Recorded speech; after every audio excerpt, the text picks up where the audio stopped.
आज का देखिए पहला क्वेश्चन है, किस शहर में गांधी जी को चंपारण की समस्याओं के बारे में सूचित किया गया था और वहां आने के लिए आमंत्रित किया गया था, ये आपको बताना है। तो चलिए सबसे पहले एक बार आप लोग प्रयास करिए। देखिए चंपारण आपका कहाँ पर पड़ता है? चंपारण आपका बिहार में पड़ता है और 1917 में गांधी जी के द्वारा चंपारण आंदोलन को चलाया गया था। तो चंपारण आने का न्योता किसने दिया था गांधी जी को? तो ये आप लोग नाम याद रखिएगा, राजकुमार शुक्ल का। ठीक है, राजकुमार शुक्ल जो थे वो चंपारण के किसान नेता थे। उन्होंने गांधी जी से मुलाकात की थी लखनऊ में और चंपारण की समस्याओं के बारे में गांधी जी को अवगत कराया और आमंत्रण दिया चंपारण आने का। तो चंपारण की समस्या क्या थी कि 3/20 भाग में यूरोप के जो मालिक थे वे जबरदस्ती किसानों से नील की खेती करा रहे थे और इस 3/20 भाग में नील की खेती कराने जाने को कहा जाता था 3 कठिया प्रथा। ठीक है, तो इसी 3 कठिया प्रथा को गांधी जी ने समाप्त करने के लिए चंपारण आंदोलन को स्टार्ट किया था, क्योंकि नील की खेती जो कराई जा रही थी उसके दाम भी नहीं मिल रहे थे, क्योंकि जर्मनी में पहले ही रासायनिक नील की खोज हो चुकी थी। इसलिए खेत में जो नील हो रही थी उसके दाम किसानों को नहीं मिल रहे थे और किसानों में काफी ज्यादा आक्रोश था। इसलिए गांधी जी ने 1917 में चंपारण आंदोलन जो है वो 3 कठिया प्रथा को समाप्त करने के लिए स्टार्ट किया था। तो सही ऑप्शन होगा, लखनऊ में मुलाकात हुई थी राजकुमार शुक्ल की गांधी जी से, वहीं पर चंपारण की समस्याओं के बारे में गांधी जी को अवगत कराया गया था। अब देखिए नेक्स्ट हमारा क्वेश्चन है, सल्तारो कांगड़ो चोटी जो है वो इनमें से किसकी सीमा पर है, आपको बताना है। तो अगर आपको पहाड़ मालूम चल जाए कि किस पहाड़ की ये चोटी है तो आप लोग सीमा अवश्य बता देंगे। तो ये कराकोरम पर्वत की चोटी है। तो आपको मालूम चलेगा वो कराकोरम जो है वो भारत और पाकिस्तान की सीमा पर यह पर्वत है। तो उसी की ये चोटी है सल्तारो कांगड़ी, जिसकी ऊंचाई है 7,742 मीटर की इसकी ऊंचाई है। और सल्तारो कांगड़ी का अर्थ जो होता है वो पीले पहाड़ होता है। तो ये बर्फ से ढकी होती है और जैसे सूर्य का प्रकाश पड़ता है तो ये पीला रंग का पहाड़ बन जाता है, इसलिए इसका नाम जो है सल्तोरो कांगड़ी चोटी रखा गया है। तो किसकी सीमा पर है? भारत और पाकिस्तान की सीमा में है। अब देखिए नेक्स्ट हमारा तीसरा नंबर क्वेश्चन है, लेह मनाली राजमार्ग का निर्माण एवं रख रखाव किस एजेंसी के द्वारा किया जाता है, ये आपको बताना है। तो लेह देखिए आपका पड़ता है लद्दाख में, मनाली पड़ता है हिमाचल प्रदेश में। इनके बीच की दूरी है राजमार्ग की 474 किलोमीटर। ठीक है, तो इसका रख रखाव करता है सीमा सड़क संगठन, जिसे हम लोग इंग्लिश में कहते हैं border road organisation, short form में कहते हैं BRO। तो BRO की स्थापना कब की गई थी, ये भी आपके एग्जाम में क्वेश्चन बनता है। तो 7 मई 1960 में BRO की स्थापना की गई थी। 2015 से पहले जो था BRO काम करता था सड़क परिवहन के अंतर्गत, लेकिन 2015 के बाद ये रक्षा मंत्रालय के अंतर्गत जो है वो काम करता है।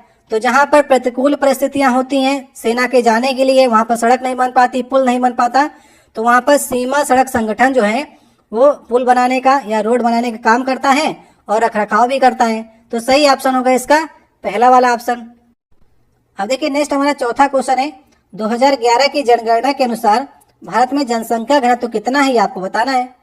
तो चलिए अच्छा हुआ कि 2021 में जनगणना नहीं हुई है, नहीं तो हम लोग 2021 का भी हमको याद करना पड़ता और 2011 से भी आता।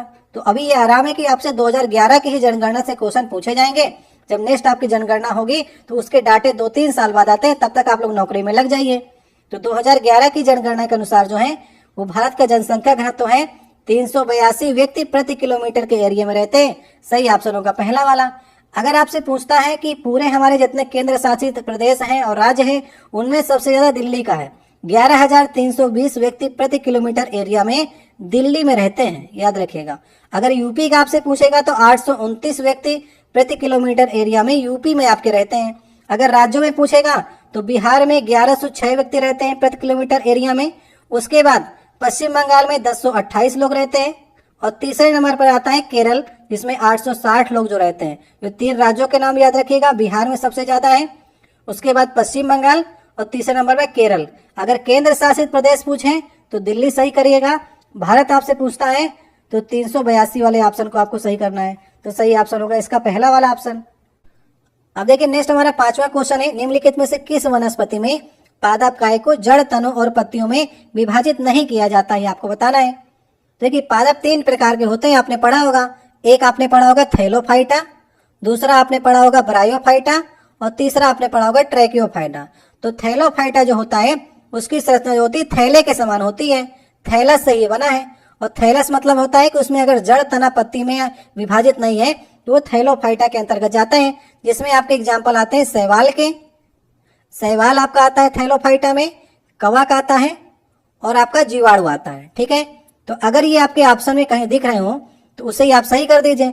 तो कारा जो है ये एक प्रकार का शैवाल है और कारा का इस्तेमाल हम लोग करते हैं मलेरिया उन्मूलन में। और अगर ये शैवाल है और कारा आपके ऑप्शन में रखा गया है तो यही तो थैलाफाइटा के अंतर्गत आएगा, जो कि जड़ और तनु पत्तियों में विभाजित नहीं होता है। तो सही ऑप्शन कौन सा हो जाएगा? सही ऑप्शन हमारा तीसरा नंबर ऑप्शन हो जाएगा। अब देखिए नेक्स्ट हमारा छठवां क्वेश्चन है, किस ब्रिटिश नेता ने लोगों को जलियांवाला बाग अमृतसर में एकत्रित होने के लिए विवश कर दिया था? ये आपको बताना है। देखिए पंजाब के दो लोकप्रिय नेता थे जिनका नाम था डॉक्टर सत्यपाल और सैफुद्दीन किचलू। इनको जो है रोलेक्ट एक्ट अधिनियम के द्वारा गिरफ्तार कर लिया गया था बिना किसी कारण बताए। तो रोलेक्ट एक्ट कब आया था? 19 मार्च 1919 को रोलेक्ट एक्ट लागू किया गया था। रोलेक्ट एक्ट क्या कहता था?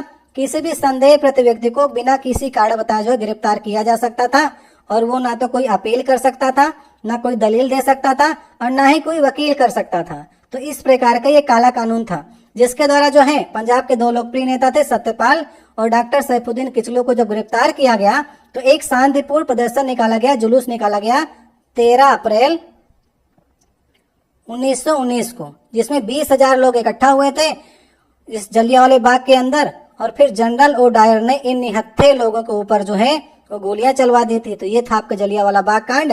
और ये किसके विरोध में हो रहा था?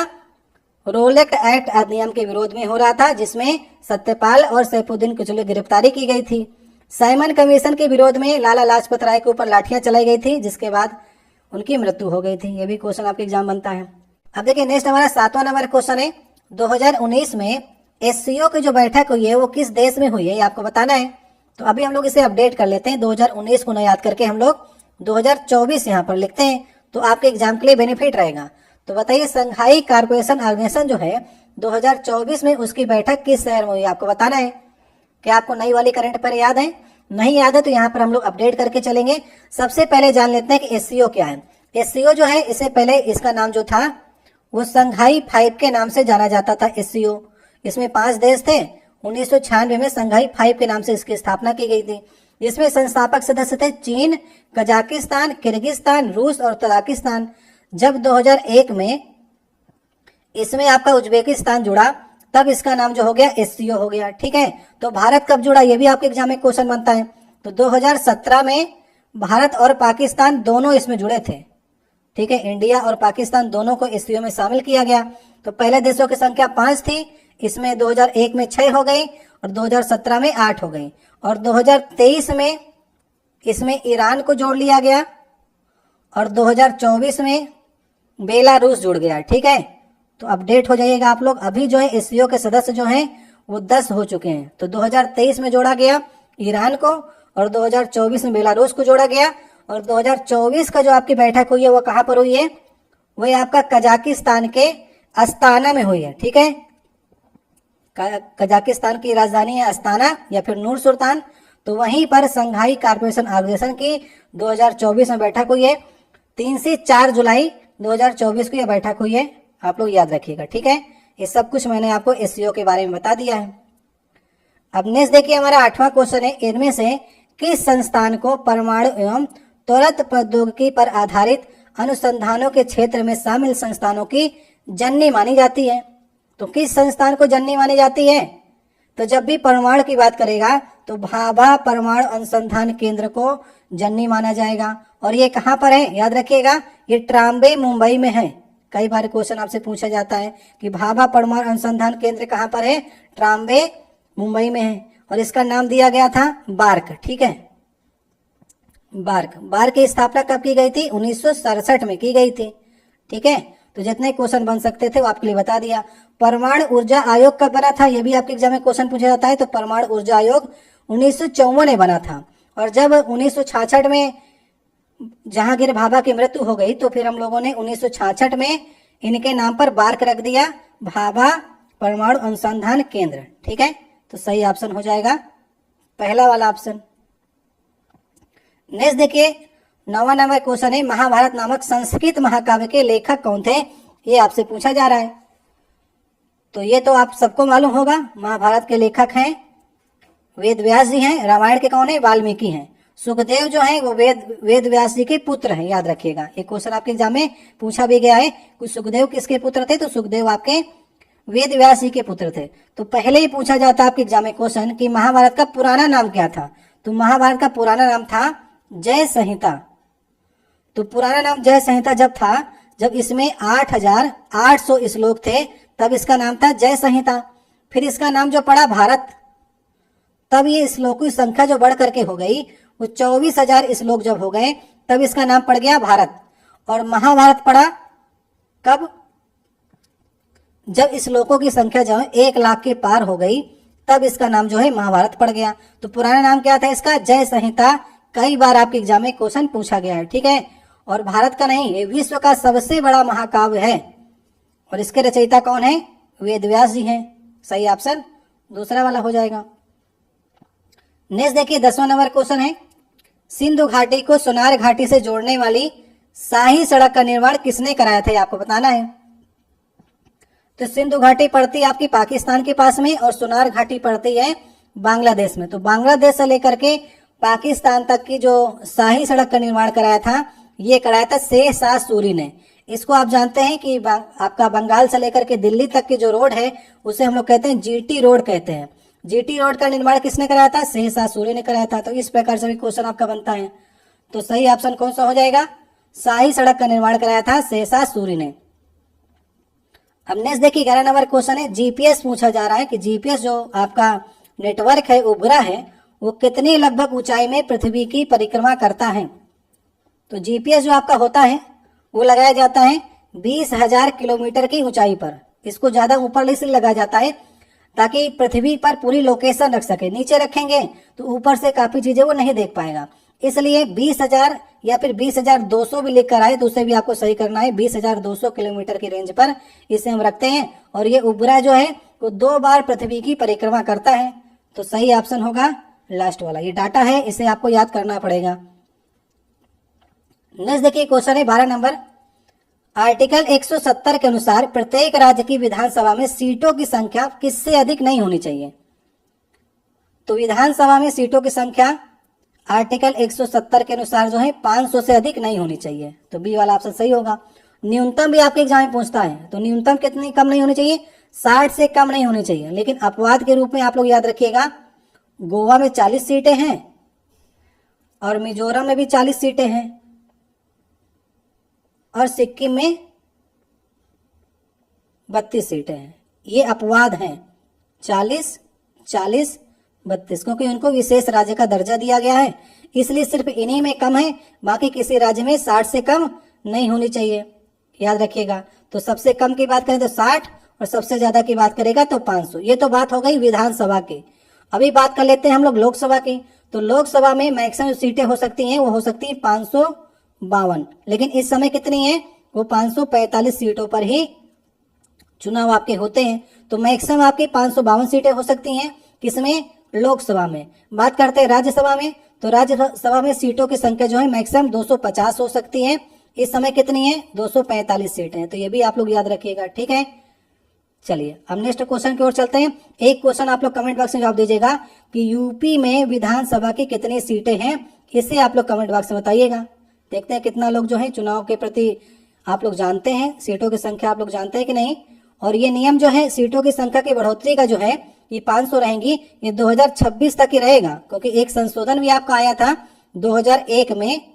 84वां संविधान संशोधन के द्वारा जो है 2026 तक कोई भी सीटें आप 500 से ज्यादा नहीं बढ़ा सकते हैं, 552 से ज्यादा नहीं, 250 से ज्यादा नहीं। फिर 2026 के बाद में अभी नेक्स्ट जब जनगणना होगी ना, तो हम लोग सीटों की संख्या को बढ़ा सकते हैं। उसी के लिए नया वाला संसद भवन भी आपने देखा होगा कि बना दिया गया है सीटों की संख्या को लेकर के। अब देखिए नेक्स्ट हमारा 13 नंबर क्वेश्चन है, इसमें से किसने लाल कुर्ती आंदोलन चलाया था।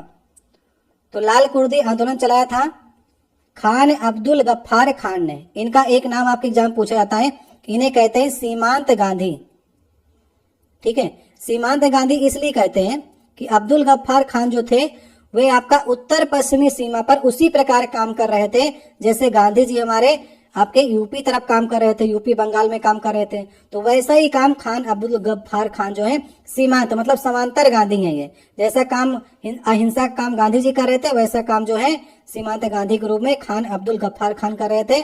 तो इनका एक संगठन है जिसका नाम आपके एग्जाम में पूछा जाता है, खुदाई खिदमतगार संगठन है इनका, ठीक है, खिदमतगार संगठन है इनका। और ये लोग जो थे वो लाल कुर्ता पहनते थे, तो लाल कुर्ता पहनकर आंदोलन करते थे, इसलिए लाल कुर्ता आंदोलन जो है नाम चलाया गया था खान अब्दुल गफ्फार के नाम से। सही ऑप्शन होगा इसका पहला वाला ऑप्शन, ठीक है, याद रखिएगा आप लोग। अब नेक्स्ट क्वेश्चन हमारा है 14 नंबर, निम्नलिखित में से किस राज्य में सड़क घनत्व जो है सर्वाधिक है, आपको बताना है। तो इसका सही ऑप्शन होगा केरल। देखिए केरल में जो है अगर हम बात करें प्रति 1000 किलोमीटर स्क्वायर के जो सड़क की लंबाइयां हैं उनमें सबसे ज्यादा जो है वो केरल में सड़कें हैं। तो प्रति 1000 किलोमीटर के एरिया में सबसे ज्यादा सड़क है केरल में। तो सही ऑप्शन हो जाएगा पहला वाला। बस यही केरल आपसे पूछता है, इसी को आप लोग याद कर लीजिएगा। नेक्स्ट देखिए क्वेश्चन है, भारतीय रिजर्व बैंक के गवर्नर का कार्यालय कहां पर स्थित है। ये क्वेश्चन सिर्फ आपसे कंफ्यूज कराता है। तो आरबीआई के गवर्नर का जो कार्यालय है वो मुंबई में है। बहुत से लोग इसे दिल्ली के सही करके आते हैं और वे गलत कर देते हैं। तो आरबीआई के बारे में जान लेते हैं। आरबीआई की स्थापना हुई थी 1 अप्रैल 1935 में आरबीआई की स्थापना की गई थी। और आपसे पूछा भी जाता है किस आयोग की सिफारिश पर हुई थी, तो यंग आयोग की सिफारिश पर। इनका पूरा नाम था हिल्टन यंग, लेकिन एग्जाम में आपके रखता है कि यंग आयोग की सिफारिश पर 1 अप्रैल 1935 को आरबीआई की स्थापना की गई थी। पहले इसका मुख्यालय कोलकाता में था, लेकिन 1937 में इसका मुख्यालय जो है वो मुंबई आपका ले आया गया। और इसका राष्ट्रीयकरण कब हुआ था आरबीआई का, ये भी आपके एग्जाम में क्वेश्चन बनता है। तो 1 जनवरी 1949 को आरबीआई का राष्ट्रीयकरण किया गया, ठीक है। और इस समय बात करेंगे तो शक्तिकांत दास जो हैं वे हैं आरबीआई के गवर्नर जनरल। तो शक्तिकांत दास को आप लोग याद रखिएगा नई वाली करंट अफेयर के अनुसार। सही ऑप्शन होगा कहां पर है मुख्यालय, मुंबई में है। नेक्स्ट देखिए क्वेश्चन है, पहली पीढ़ी की कंप्यूटर प्रणालियों में किस प्रकार से आधारित थी। जो पहली पीढ़ी का कंप्यूटर प्रणाली थी वे कैसी चलती थी, तो आपका वैक्यूम पर आधारित थी, ठीक है। ये कहां से कहां तक थी, 1940 से लेकर के 1952 तक जो तो आपकी प्रथम पीढ़ी थी उसमें वैक्यूम ट्यूब से हम लोग कंप्यूटर को चलाते थे। दूसरी पीढ़ी जो आपकी आई है उसे हम लोग ट्रांजिस्टर से चलाते थे। 1952 से लेकर के 1964 तक दूसरी पीढ़ी आई कंप्यूटर की, उसे हम लोग ट्रांजिस्टर से चलाते थे।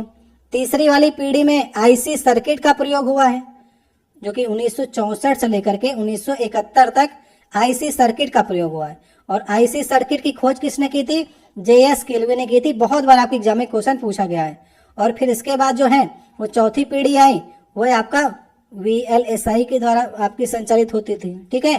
तो आपसे पहली पूछा था तो पहली में वैक्यूम ट्यूब सही करिएगा, सेकेंड पूछेगा तो ट्रांजिस्टर सही करिएगा, थर्ड आपसे पूछेगा तो आप लोग सही करिएगा आईसी सर्किट, चौथी पूछेगा तो वीएलएसआई सही करिएगा। और अभी इस समय 5वीं पीढ़ी चल रही है जिसमें ऑप्टिकल फाइबर की खोज की जा रही है। तो सही ऑप्शन होगा तीसरा वाला। अब देखिए नेक्स्ट हमारा 17 नंबर क्वेश्चन है, भारत में पहली समकालिक जनगणना कब की गई थी, आपको बताना है। समकालिक का मतलब ये होता है कि जब से काल समान हो जाए और प्रत्येक साल में जनगणना जब हो उसी कहते हैं समकालिक। तो सही ऑप्शन कौन सा होगा, 1881 से जो गणना हुई है वे लगातार 10 साल में आपकी चली आ रही है। अभी डिस्टर्ब हुई है आपकी 2021 वाली, अभी नहीं हो पा रही है। तो किसके काल में हुई थी, ये आपके एग्जाम में क्वेश्चन बनता है। तो लॉर्ड रिपन के काल में 1881 वाली जनगणना हुई थी। और सबसे पहले जो जनगणना हुई थी वो आपका 1872, इसमें नहीं दिया गया है। 1872 में सबसे पहले जनगणना जो हुई थी वो लॉर्ड मेयो के शासनकाल में हुई थी। लेकिन समकालिक पूछेगा तो लॉर्ड रिपन के काल में 1881 में की गई थी, याद रखिएगा।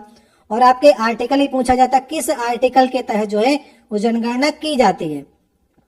तो आर्टिकल याद कर लीजिएगा आप लोग, आर्टिकल 246 के अंतर्गत संघ को ये आपका आदेश दिया गया जनगणना कराने का, ठीक है। तो संघ सूची का विषय है जनगणना। आर्टिकल 246 के अंतर्गत जनगणना का दायित्व जो है वो केंद्र सरकार को दिया गया है। सही ऑप्शन होगा हमारा इसमें से 1881। नेक्स्ट देखिए क्वेश्चन है, किस आंदोलन को भारत का पहला सविनय अवज्ञा आंदोलन के रूप में कहा जाता है? तो पहला सविनय अवज्ञा आंदोलन जो था ये चंपारण में ही किया गया था, ठीक है। और चंपारण आंदोलन में ही गांधी जी ने पहली बार सत्याग्रह का प्रयोग भी किया था। मैंने आपको पहले क्वेश्चन में बताया ही था कि 3/20 भाग में नील की खेती करनी होती थी और इसमें 3 कठिया प्रथा होती थी। तो गांधी जी ने चंपारण आंदोलन को 1917 में चलाया गया था और इसको समाप्त भी किया था, 3 कठिया प्रथा को, याद रखिएगा, ठीक है। असहयोग आंदोलन ये कब चलाया गया था? 1920 में। खेड़ा आपका 1918, गुजरात में खिलाफत आंदोलन 1919 में। ये डेटें सब आपको याद होनी चाहिए, एग्जाम में पूछी जाती हैं। नेक्स्ट देखिए क्वेश्चन है, केंद्रीय प्रदूषण नियंत्रण बोर्ड द्वारा रात्रि के दौरान आवासीय क्षेत्रों में कितना शोर का स्तर रखा गया है? तो बताइए कितना शोर का स्तर रखा गया? आवासीय क्षेत्र याद रखिएगा, ठीक है। हर क्षेत्रों के लिए अलग अलग है। अगर आवासीय क्षेत्र की बात करेंगे तो दिन के समय जो है वो रहता है 55 डेसिबल का, ठीक है।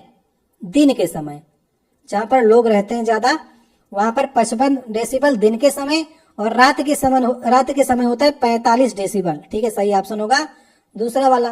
तो ये तो बात हो गई आवासीय क्षेत्रों की, ठीक है। अभी हम बात करते हैं औद्योगिक क्षेत्रों की।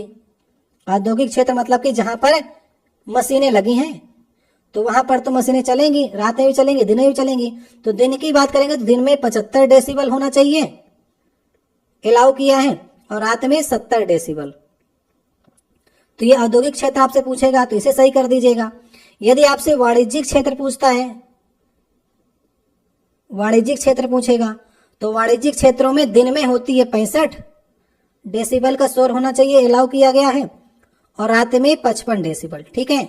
यदि आपसे पूछे शांत क्षेत्र, जैसे शांत क्षेत्र में आपका आता है स्कूल, कॉलेज, अस्पताल, अगर वहां पर कहीं पर है तो 50 डेसिबल की दिन में आवाज होनी चाहिए और 40 डेसिबल रात में होनी चाहिए। तो ये डाटा है, आप लोग याद कर लीजिएगा। अभी आपसे आवासीय पूछा है, रात में 45 सही कीजिएगा, दिन में जो डाटा आया है वो 55 डेसिबल की आवाज है वो होनी चाहिए। तो ये सब कुछ जो है केंद्रीय प्रदूषण नियंत्रण बोर्ड जारी करता है। और अगर बात करें कि 75 डेसिबल जो होता है हमारा, 75 डेसिबल जो होता है वो शोर आपके कान के लिए हानिकारक है। 75 डेसिबल का अगर शोर कहीं पर हो रहा है तो वहां पर से हट जाइए। जैसे कि आपको घर बनाने हैं तो जहां पर फैक्ट्री लगी है वहां के आसपास आप लोग घर मत बनाइएगा, क्योंकि औद्योगिक क्षेत्र के आसपास इतनी ध्वनि होगी, अगर आप रहेंगे तो आपके लिए शोर हानिकारक है। और 120 डेसिबल का जो शोर होता है वो कष्टदायक होता है, आपके कान पर काफी इफेक्ट पड़ जाएगा उससे। तो ये सब चीजें आपको घर बनाते समय ध्यान देनी है। नेक्स्ट देखिए क्वेश्चन है हमारा, प्रसिद्ध कन्नड़ नाटक तुगलक जिसका अन्य भाषाओं में मंचन किया जाता है उसके लेखक आपसे पूछे गए। ये हमारा 20 नंबर क्वेश्चन होगा आज का। तो प्रसिद्ध कन्नड़ नाटक जो तुगलक है उसको सबसे पहले जो लिखा था वो गिरीश कर्नाड ने लिखा था, ठीक है। और इसका रंगमंच जो है वो कई भाषाओं में किया जाता है। तो तुगलक तो आप जानते हैं, मोहम्मद बिन तुगलक जो था उसके जो गलतियां की गई थी, दिल्ली से दौलताबाद राजधानी की गई, सांकेतिक मुद्रा चलाई गई, द्वाब कर में बढ़ोतरी की गई, इस प्रकार से जो उसकी गलत नीतियां थी उसका मंचन जो है नाटक के माध्यम से किया जाता है। और सबसे पहले कन्नड़ नाटक जो है वो गिरीश कर्नाड ने इस नाटक को लिखा था और अन्य भाषाओं में भी इस नाटक को किया जाता है। नेक्स्ट देखिए 21 नंबर क्वेश्चन है, सामान्यतः संयुक्त राष्ट्र प्रतिवर्ष किस माह में अपनी पूर्ण महासभा का आह्वान करता है?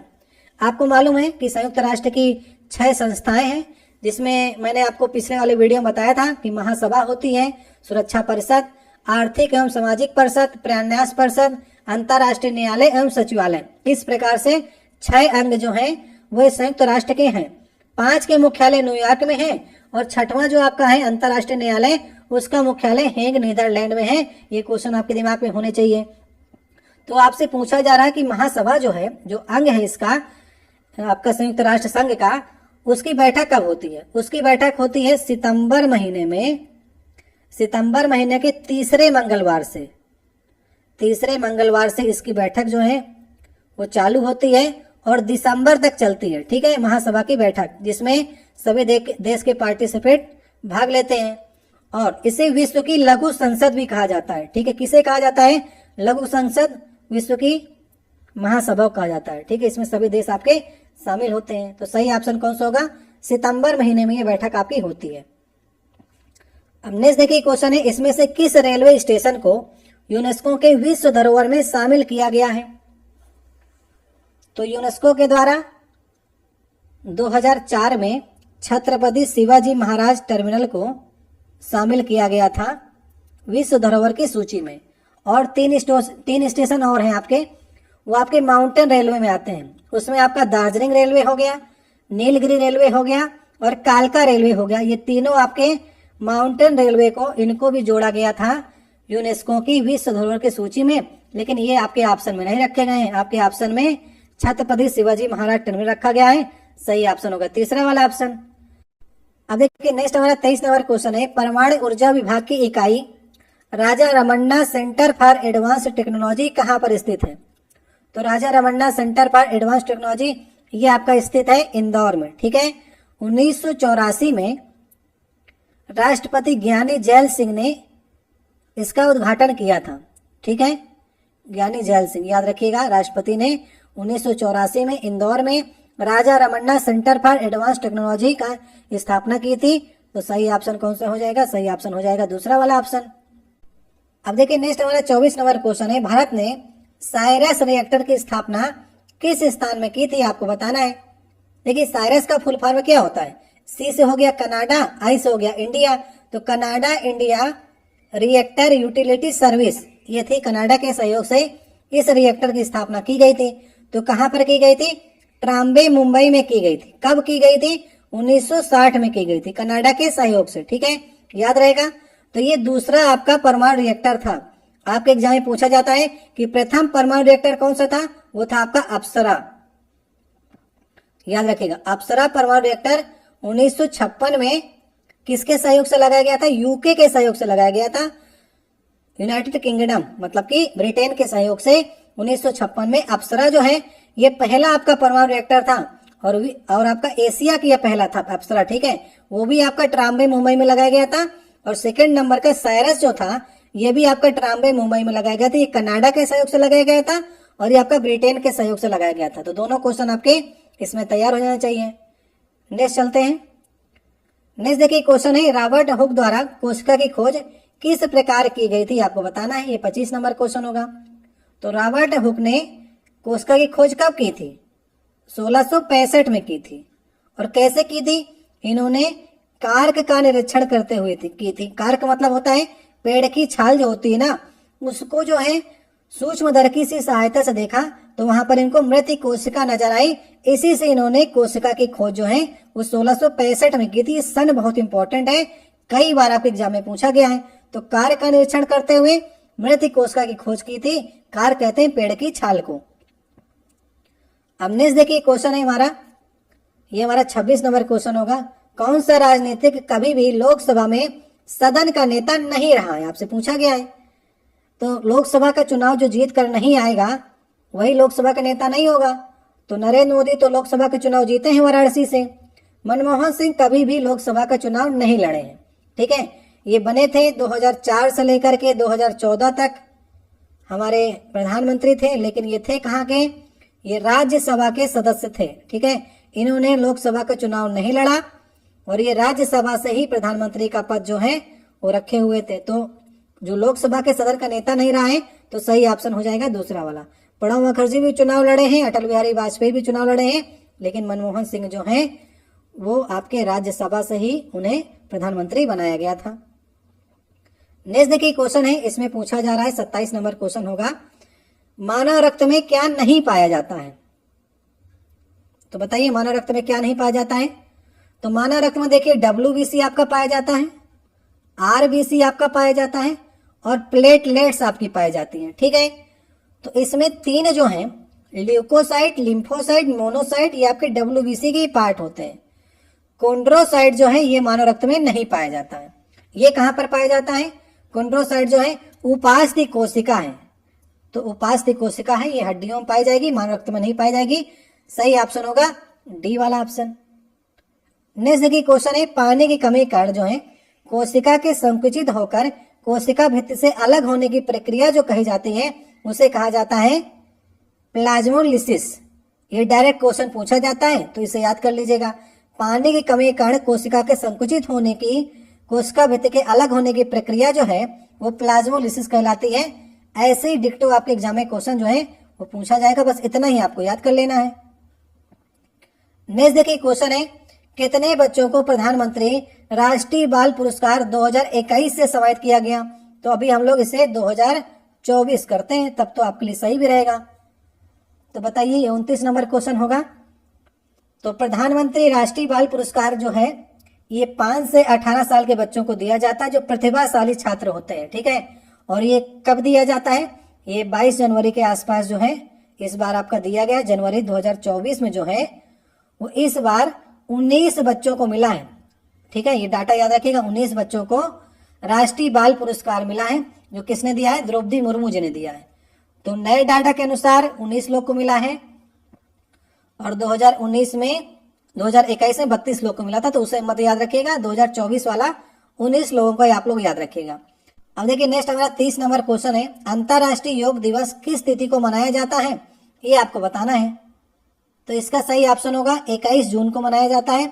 कब से ये मनाने स्टार्ट किया गया है?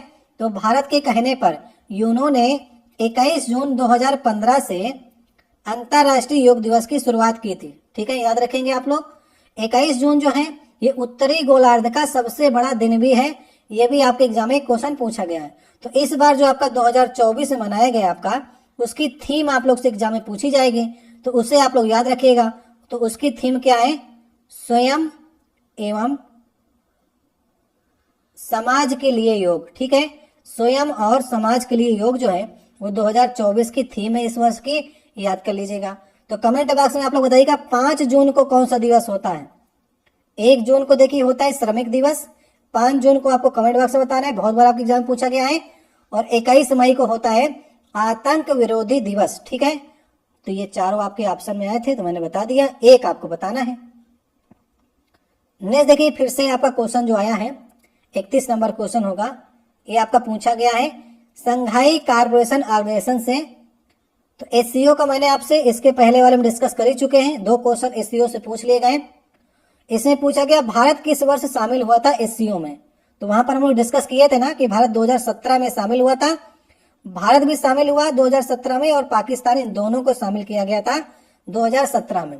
नया डाटा याद कर लीजिएगा कि 2023 में ईरान को जोड़ा गया है और 2024 में जो है इसमें बेलारूस को जोड़ लिया गया है। तो अभी जब ये डाटा आपसे पूछेगा तो सिर्फ आप ही लोग इसे सही कर पाएंगे, इसे आप लोग याद रखिएगा, ठीक है। बाकी एससीओ के बारे में मैंने पीछे भी डिस्कस किया इसी वीडियो में, उसे आप लोग जरूर याद रखिएगा। नेक्स्ट देखिए क्वेश्चन है, इसमें से कौन सी नदी दादरा एवं नगर हवेली में बहती है? तो अभी देखिए क्वेश्चन आपके एग्जाम में ये भी बनेगा कि दादरा नगर हवेली और दमन एवं दीव को, ये आपके 2 आपके होते थे केंद्र शासित प्रदेश, लेकिन इन दोनों को मिलाकर के एक आपका केंद्र शासित प्रदेश कर दिया गया है और इन दोनों की राजधानी क्या कर दी गई है? दमन कर दी गई है। पहले दादरा नगर हवेली की राजधानी थी आपकी सिलवासा और दमन और दीव की दमन थी। अभी इन दोनों को मिलाकर के एक ही केंद्र शासित प्रदेश बना दिया गया है। ये इंपॉर्टेंट क्वेश्चन है। और उनकी राजधानी क्या होगी? दमन होगी। और इनका जो हाई कोर्ट है वो लगता है बॉम्बे हाई कोर्ट इनके सभी मामलों को सुनता है। तो ये महाराष्ट्र और आपके गुजरात के पास दोनों पड़ते हैं। और दादरा नगर हवेली में जो नदी आपकी बहती है वो दमन नदी बहती है और दमन भी इसके बगली में है, ठीक है। तो दमन नदी यहाँ तक बहती है, इसे दमन गंगा नदी भी कहते हैं, ठीक है, याद रखिएगा। और इन दोनों को कब जोड़ा गया? दादरा नगर हवेली और दमन और दीव को, ये डेट याद रखिएगा 26 जनवरी 2020 को दोनों को जोड़ करके एक आपका केंद्र शासित प्रदेश बना दिया गया है। नेक्स्ट देखिए क्वेश्चन है 2011 की जनगणना के अनुसार इनमें से कौन सा भारत का सबसे अधिक आबादी वाला राज्य है? अब सबसे अधिक आबादी कह दिया और यूपी को रख दिया, तो यूपी से ज्यादा किसी की आबादी है क्या? आसपास भी कोई नहीं है यूपी के। यूपी की आबादी है लगभग 20 करोड़। और बिहार की आबादी कितनी है? बिहार की आबादी है 10 करोड़। और अगर बात करें यूपी के बाद दूसरे नंबर पे कौन आता है, तो यूपी के बाद दूसरे नंबर पे आता है महाराष्ट्र, जो कि है 11 करोड़। तो यूपी से कितना कम है आपका महाराष्ट्र, ठीक है। उसके बाद बिहार आता है तीसरे नंबर पर। चौथे नंबर पर आता है पश्चिम बंगाल, जिसमें है 9 करोड़। तो सबसे बड़ी आबादी अगर लिख दिया और यूपी दे दिया तो कोई सोचने की आपको आवश्यकता ही नहीं है, बस सही करिए, आगे बढ़ जाइए। अगर यूपी हटा लेता तो फिर आपको महाराष्ट्र सही करना होता, दूसरे नंबर महाराष्ट्र, तीसरे नंबर बिहार, इस प्रकार से। न्यूनतम पूछेगा तो सिक्किम सही करिएगा, पूरे देश की पूछेगा तो 121 करोड़ सही करिएगा। अभी तो बढ़ गई हैं, आप लोग मोदी जी के भाषणों में सुनते होंगे कि मोदी जी 121 तो नहीं बोलते हैं, 125 बोलते हैं। और योगी जी अपने भाषण में आप जानते होंगे कि 20 करोड़ तो नहीं बोलते हैं, वो 25 करोड़ बोलते हैं। तो हम नए डाटा के अनुसार वो अपना बोलने का प्रयास करते हैं, लेकिन पुराना डाटा कितना है 2011 के बाद 11 की जनगणना में लगभग 20 करोड़ है आपका। कक्षा में प्रस्तुति के लिए कौन सा सॉफ्टवेयर अधिक उपयोगी है, आपको बताना है। ये आज का हमारा क्वेश्चन नंबर होगा 34। तो जब भी कक्षा में प्रस्तुति करनी होती है तो पावर पॉइंट प्रेजेंटेशन माइक्रोसॉफ्ट का सॉफ्टवेयर है, पीपीटी आप लोग बनाते होंगे ना, तो पीपीटी जो है वो पावर पॉइंट में बनती है, जिसमें आप लोग फोटो भी लगा सकते हैं, संगीत भी लगा सकते हैं, एनिमेशन भी लगा सकते हैं। तो ये कक्षा में पढ़ाने के लिए सबसे अच्छा सॉफ्टवेयर होता है। बाकी एमएस एक्सेल और एक्सेल ये डाटा पर आधारित है, और एमएस वर्ड जो है वर्ड प्रोसेसिंग है, इसमें टाइपिंग वाइपिंग आप लेटर लिखते हैं। तो सही ऑप्शन हो जाएगा चौथा वाला।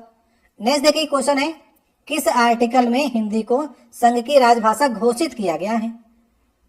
तो आर्टिकल नंबर 343 के 1 में ये कहा गया है कि संघ की जो राजभाषा होगी हिंदी और लिपि होगी देवनागरी।